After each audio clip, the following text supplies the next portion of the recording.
वंदे वंदे वंदे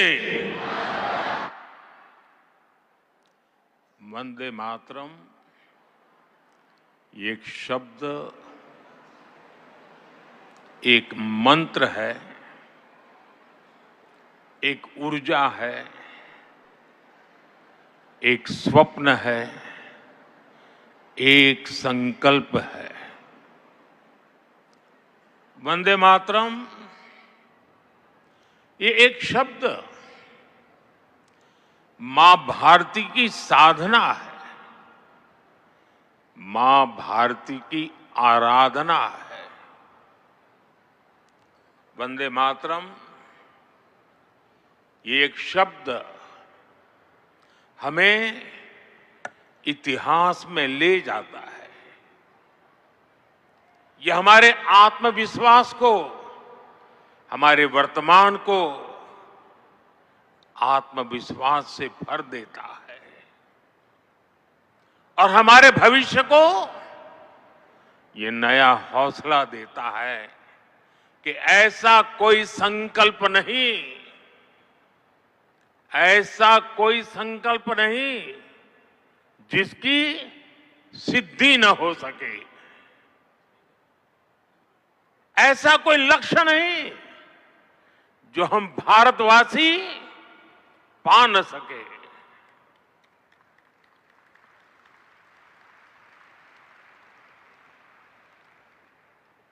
साथियों,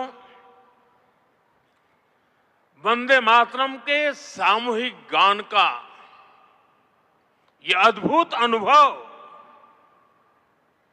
ये वाकई अभिव्यक्ति से परे है। इतनी सारी आवाजों में एक लय, एक स्वर, एक भाव, एक जैसा रोमांच, एक जैसा प्रवाह, ऐसा तारतम्य, ऐसी तरंग, इस ऊर्जा ने हृदय को स्पंदित कर दिया है।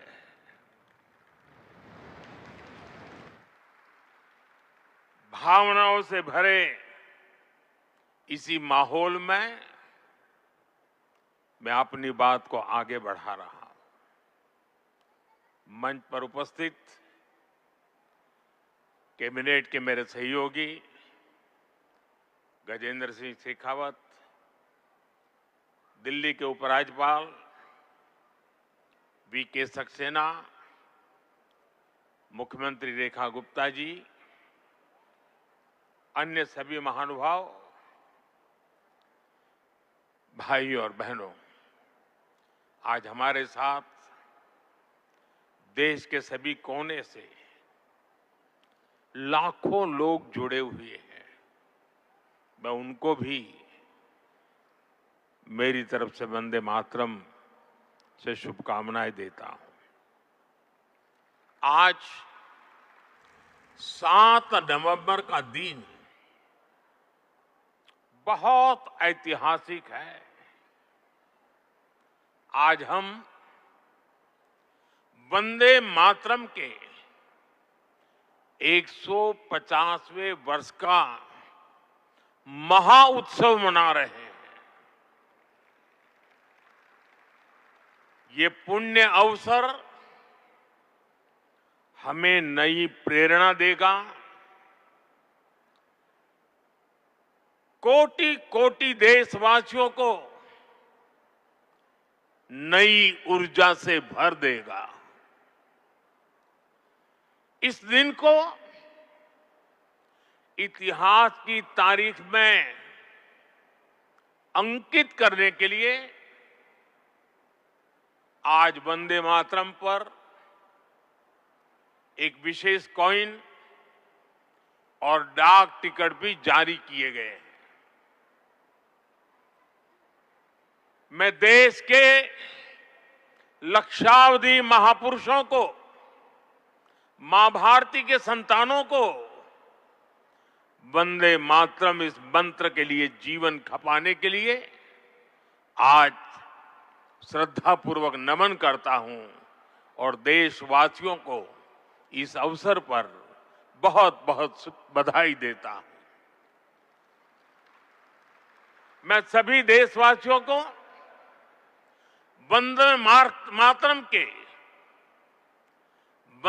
मातरम के 150 वर्ष पूरे होने पर बहुत बहुत शुभकामनाएं भी देता हूं। साथियों, हर गीत, हर काव्य का अपना एक मूल भाव होता है, उसका अपना एक मूल संदेश होता है। वंदे मातरम का मूल भाव क्या है? वंदे मातरम का मूल भाव है भारत मां भारती। भारत की शाश्वत संकल्पना, वो संकल्पना जिसने मानवता के प्रथम पहर से खुद को गढ़ना शुरू कर दिया, जिसने युगों युगों को एक एक अध्याय के रूप में पढ़ा, अलग अलग दौर में अलग अलग राष्ट्रों का निर्माण, अलग अलग ताकतों का उदय, नई नई सभ्यताओं का विकास, शून्य से शिखर तक उनकी यात्रा और शिखर से पुनः शून्य में उनका विलय, बनता बिगड़ता इतिहास, दुनिया का बदलता भूगोल, भारत ने ये सब कुछ देखा है। इंसान की इस अनंत यात्रा से हमने सीखा और समय समय पर नए निष्कर्ष निकाले। हमने उनके आधार पर अपनी सभ्यता के मूल्यों और आदर्शों को तराशा, उसे गढ़ा। हमने, हमारे पूर्वजों ने, हमारे ऋषियों ने, मुनियों ने, हमारे आचार्यों ने, भगवंतों ने, हमारे देशवासियों ने अपनी एक सांस्कृतिक पहचान बनाई। हमने ताकत और नैतिकता के संतुलन को बराबर समझा और तब जाकर भारत एक राष्ट्र के रूप में वो कुंदन बनकर उभरा जो अतीत की हर चोट सहता भी रहा और सहकर भी अमरत्व को प्राप्त कर गया। भाइयों बहनों, भारत की ये संकल्पना, उसके पीछे की वैचारिक शक्ति है। उठती गिरती दुनिया से अलग अपना स्वतंत्र अस्तित्व बोध, ये उपलब्धि और लयबद्ध, लिपिबद्ध होना, लयबद्ध होना और तब जाकर के हृदय की गहराई से, अनुभवों के निचोड़ से, संवेदनाओं की असीमता को प्राप्त कर करके वंदे मातरम जैसी रचना मिलती है। और इसलिए गुलामी के उस कालखंड में वंदे मातरम इस संकल्प का उद्घोष बन गया था और वो उद्घोष था भारत की आजादी का। मां भारती के हाथों से गुलामी की बेड़ियां टूटेगी और उसकी संतानें स्वयं अपने भाग्य की भाग्य विधाता बनेगी। साथियों, गुरुदेव रविंद्रनाथ ठाकुर ने एक बार कहा था, बंकिम चंद्र की आनंद मठ केवल उपन्यास नहीं है, ये स्वाधीन भारत का एक स्वप्न है। आप देखिए, आनंद मठ में वंदे मातरम का प्रसंग, वंदे मातरम की एक एक पंक्ति के, बंकिम बाबू के एक एक शब्द के, उसके हर भाव के अपने गहरे निहितार्थ थे, निहितार्थ है। ये गीत गुलामी के कालखंड में रचना तो जरूर हो गई उस समय, लेकिन उसके शब्द कुछ वर्षों की गुलामी के साए में कभी भी कैद नहीं रहे। वो गुलामी की स्मृतियों से आजाद रहे। इसलिए वंदे मातरम हर दौर में, हर कालखंड में प्रासंगिक है। इसने अमरता को प्राप्त किया है। वंदे मातरम की पहली पंक्ति है, सुजलाम सुफलाम मलयज शीतलाम सस्य श्यामलाम मातरम। अर्थात प्रकृति के दिव्य वरदान से सुशोभित हमारी सुजलाम सुफलाम मातृभूमि को नमन। साथियों, यही तो भारत की हजारों साल पुरानी पहचान रही है। यहां की नदियां, यहां के पहाड़, यहां के वन वृक्ष और यहां की उपजाऊ मिट्टी, ये धरती हमेशा सोना उगलने की ताकत रखती है। सदियों तक दुनिया भारत की समृद्धि की कहानियां सुनती रही थी। कुछ ही शताब्दी पहले तक ग्लोबल जीडीपी का करीब 1/4 हिस्सा भारत के पास था। लेकिन भाइयों बहनों, जब बंकिम बाबू ने वंदे मातरम की रचना की थी, तब भारत अपने उस स्वर्णिम दौर से बहुत दूर जा चुका था। विदेशी आक्रमणकारियों ने उनके हमले, लूटपाट, अंग्रेजों की शोषणकारी नीतियां, उस समय हमारा देश गरीबी और भूखमरी के चंगुल में करा रहा था। तब भी बंकिम बाबू ने उस बुरे हालात के स्थितियों में भी, चारों तरफ दर्द था, विनाश था, शोक था, सब कुछ डूबता हुआ नजर आ रहा था।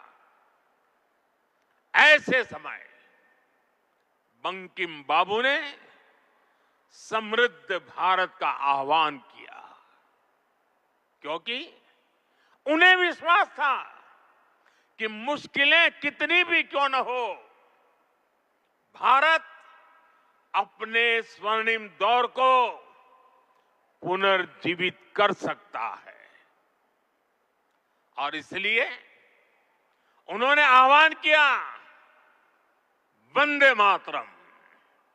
साथियों, गुलामी के उस कालखंड में भारत को नीचा और पिछड़ा बताकर जिस तरह अंग्रेज अपनी हुकूमत को जस्टिफाई करते थे, इस प्रथम पंक्ति ने उस दुष्प्रचार को पूरी तरह से ध्वस्त करने का काम किया।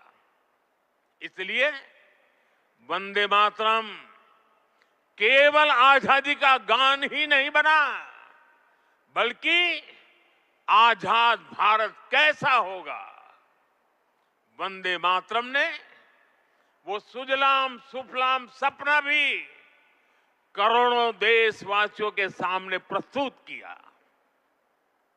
साथियों, आज ये दिन हमें वंदे मातरम की असाधारण यात्रा और उसके प्रभाव को जानने का अवसर भी देता है।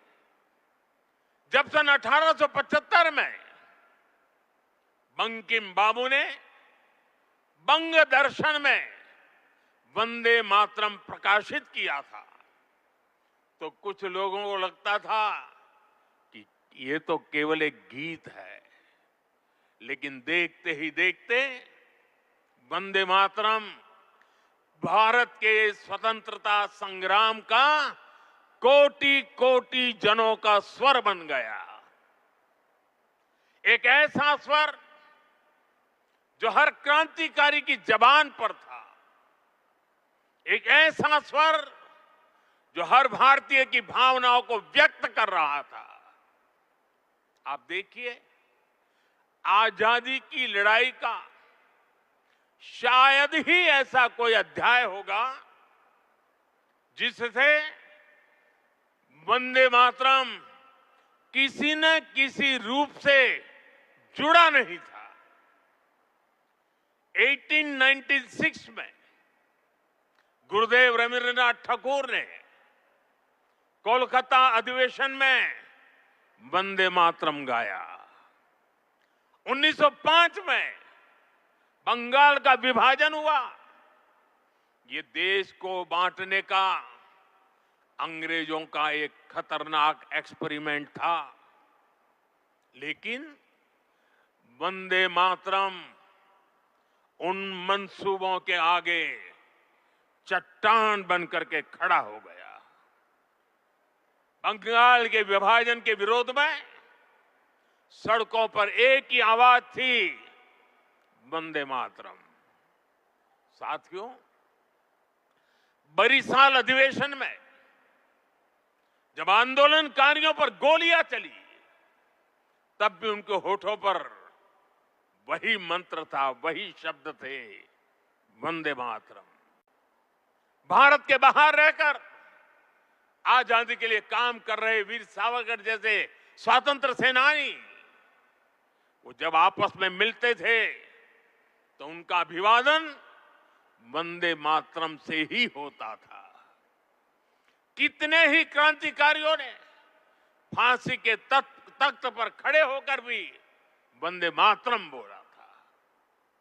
ऐसी कितनी ही घटनाएं, इतिहास की कितनी ही तारीखें, इतना बड़ा देश, अलग अलग प्रांत और इलाके, अलग अलग भाषा बोलने वाले लोग, उनका आंदोलन, लेकिन जो नारा, जो संकल्प, जो गीत हर जबान पर था, जो गीत हर स्वर में था, वो था वंदे मातरम।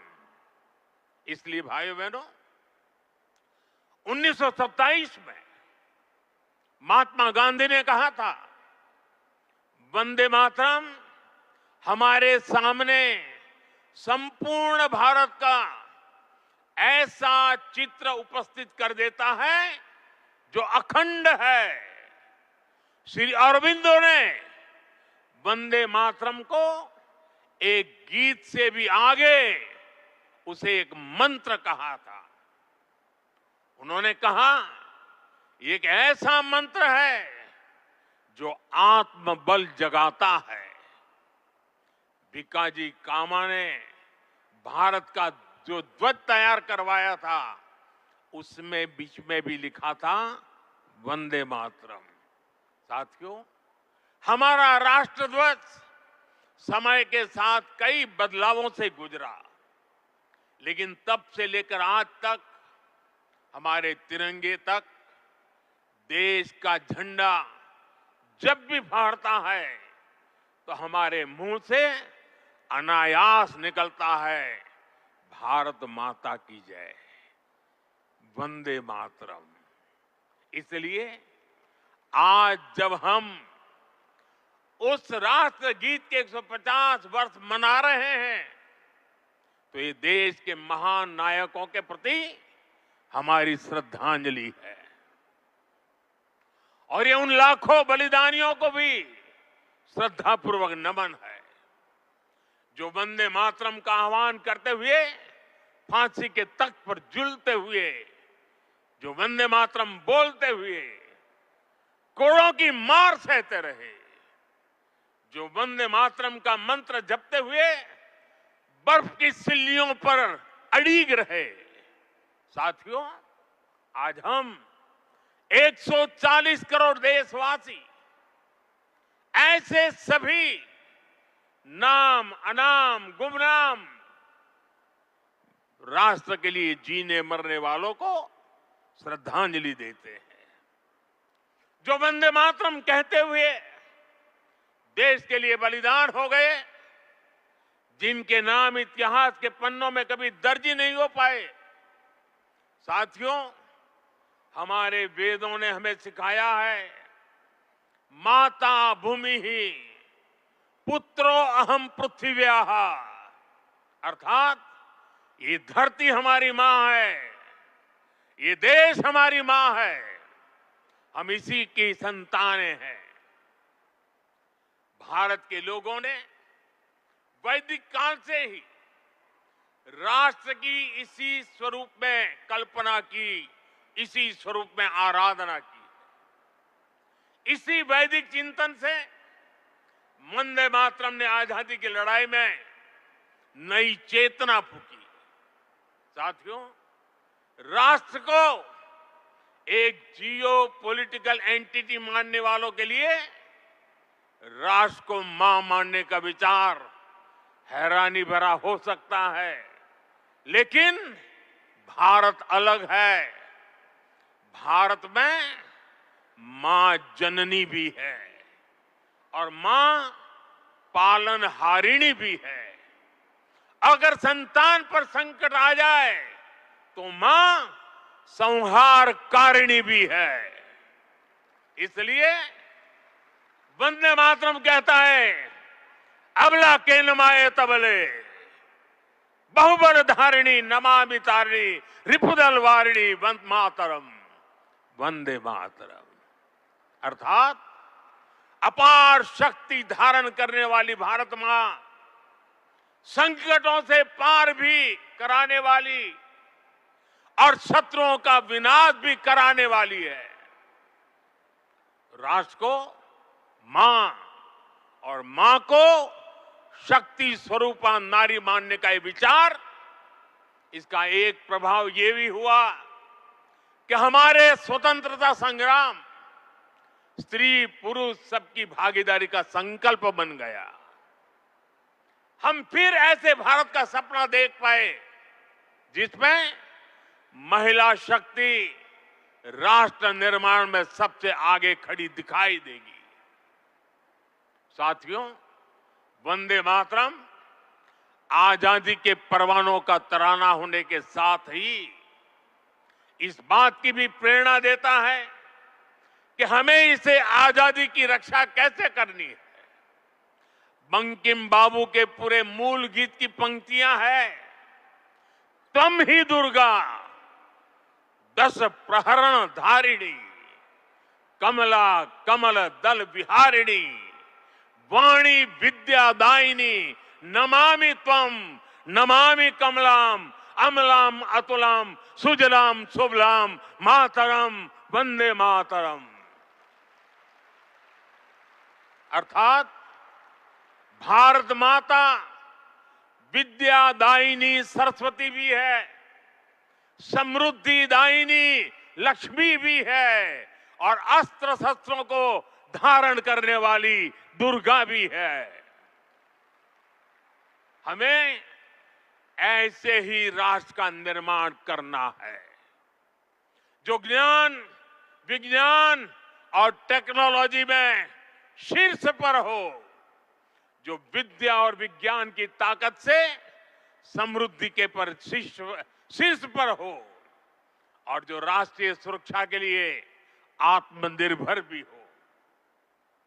साथियों, बीते वर्षों में दुनिया भारत के इसी स्वरूप का उदय देख रही है। हमने विज्ञान और टेक्नोलॉजी की फील्ड में अभूतपूर्व प्रगति की है।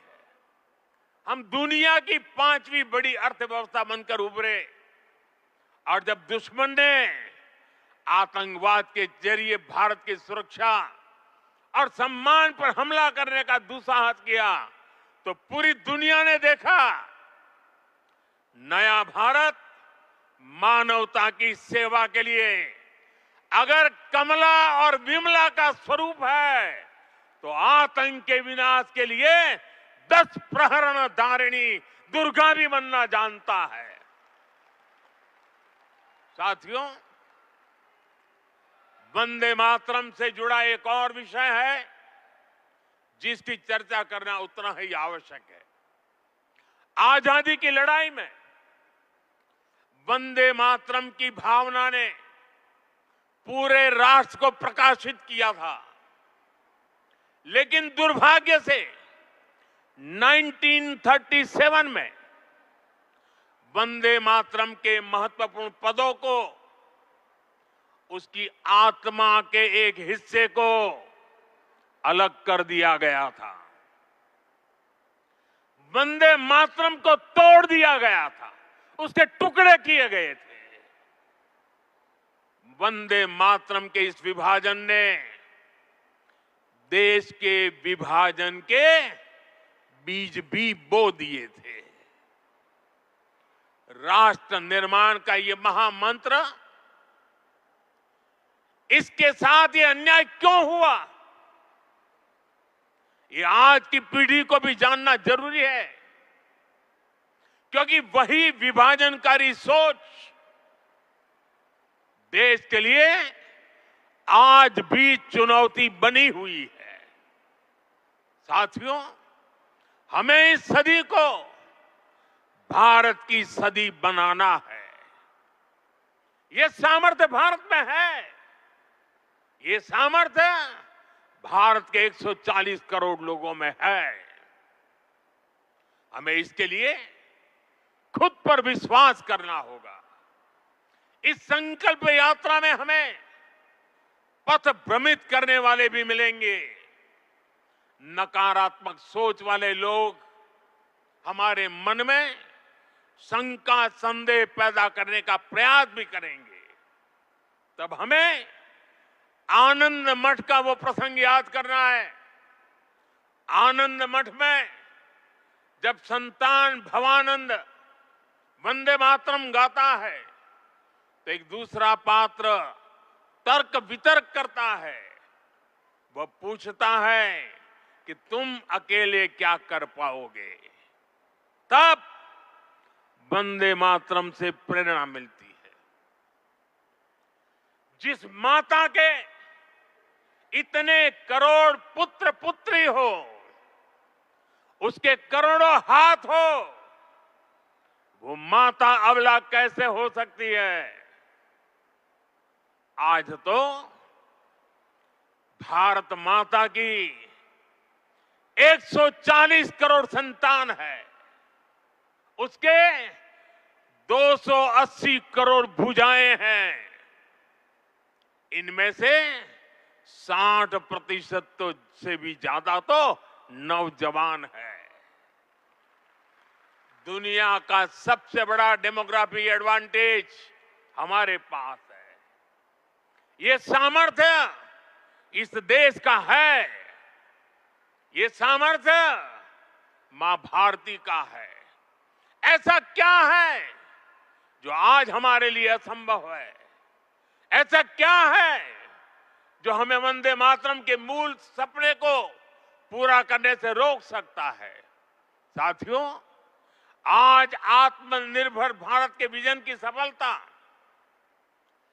मेक इन इंडिया का संकल्प और 2047 में विकसित भारत के लक्ष्य की ओर बढ़ते हमारे कदम, देश जब ऐसे अभूतपूर्व समय में नई उपलब्धियां हासिल करता है तो हर देशवासी के मुंह से निकलता है वंदे मातरम। आज जब भारत चंद्रमा के साउथ पोल पर पहुंचने वाला पहला देश बनता है, जब नए भारत की आहट अंतरिक्ष से सुदूर कोने तक सुनाई देती है, तो हर देशवासी कह उठता है वंदे मातरम। आज जब हम हमारी बेटियों को स्पेस टेक्नोलॉजी से लेकर स्पोर्ट्स तक में शिखर पर पहुंचते देखते हैं, आज जब हम बेटियों को फाइटर जेट उड़ाते देखते हैं, तो गौरव से भरा हर भारतीय का नारा होता है वंदे मातरम। साथियों, आज ही हमारे फौज के जवानों के लिए वन रैंक वन पेंशन लागू होने के 11 वर्ष हुए हैं। जब हमारी सेनाएं दुश्मन के नापाक इरादों को कुचल देती हैं, जब आतंकवाद, नक्सलवाद, माओवादी आतंक की कमर तोड़ी जाती है, तो हमारे सुरक्षा बल एक ही मंत्र से प्रेरित होते हैं और वो मंत्र है वंदे मातरम। साथियों, मां भारती के वंदन की यही स्पिरिट हमें विकसित भारत के लक्ष्य तक ले जाएगी।